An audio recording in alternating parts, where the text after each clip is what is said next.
So the safety program gets us to here. Now we're trying to get to the next stage. Can we apply these methods to a multi-agency wicked problem? In early years is that. We've, for decades in Scotland and around the world, known that the first 5 years of life are crucial, that they are setting the blueprint for the rest of society for decades to come. And if we can tackle whatever is going wrong in those early years, we might be able to do something. But it's not a single hospital. Although anybody who tells me that hospitals are simple has never been in an intensive care unit or tried to work with neurosurgeons. These institutions are not simple, but they are at least one agency, and we employ most of the people. In early years, it's more difficult. So we've had this ambition for quite a long time, making Scotland the best place to grow up, improving outcomes, reducing inequalities. The first thing we needed was aims. We had to get the workers and the leaders to agree what would be the aim. Boy, that sounds easy. Whew. Took the early years task force some time to agree that these would be our 3 aims. Now, they're a bit wordy, but that was partly so we could include everybody and make everybody happy. This is a ministerial-led task force. You can imagine all the stakeholder groups that are on this.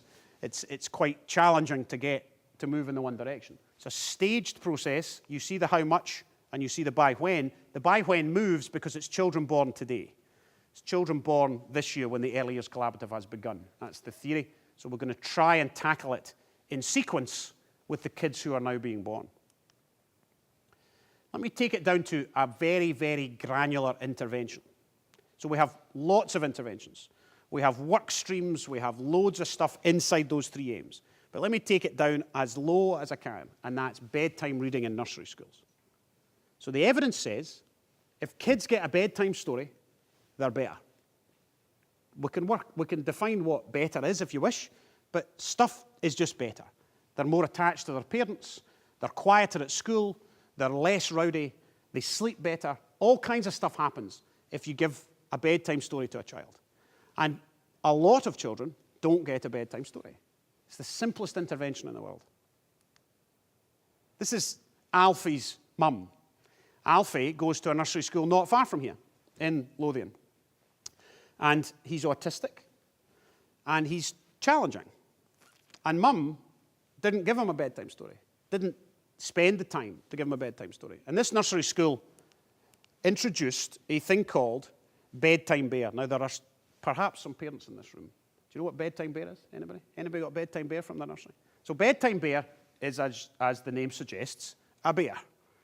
The bear comes with a book. And the bear and the book come home with the child from the nursery school. And the nursery child is told to take the bear and the book to the carer, the parent, the grandparent, the aunt, the uncle, whoever's looking after them, and demand a bedtime story before bed. And that Bedtime Bear intervention is now sweeping the country. This is a run chart. This is not an Excel spreadsheet. It's not a fancy analyst's version of what the data around bedtime stories might be.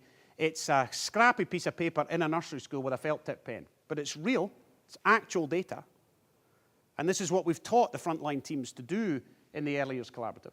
So, same nursery school as Alfie. Week 1, 65% of the kids are getting bedtime stories. They give the kids the bears, and they let the kids do their thing. Nothing more persuasive than a child being the human factor element in this game. And they come back and they ask the kids who got a bedtime story, and it's gone to 75% a week, and it's continued to rise. 2 lessons here. One is the simplicity of the intervention and trying to make it granular for parents and families in the nursery school. The other is open and transparent measurement on the wall inside the context, not published on Scotland Performs. This is never going to be in the Lancet. That's not the purpose. The purpose is open and transparent measurement in the setting where the improvement is happening. I happen to steal it for use in presentations, but that's the only other use of it. John Swinney came to the Early Years Collaborative learning event recently, and he was meant to come for half an hour, and he stayed for 4 hours. And he said as he was leaving to me that he was very worried about community planning.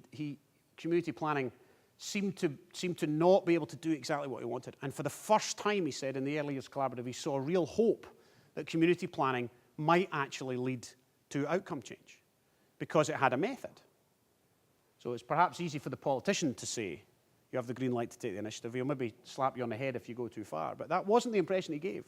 He said, do it. Take the initiative and run with whatever it is you want to do.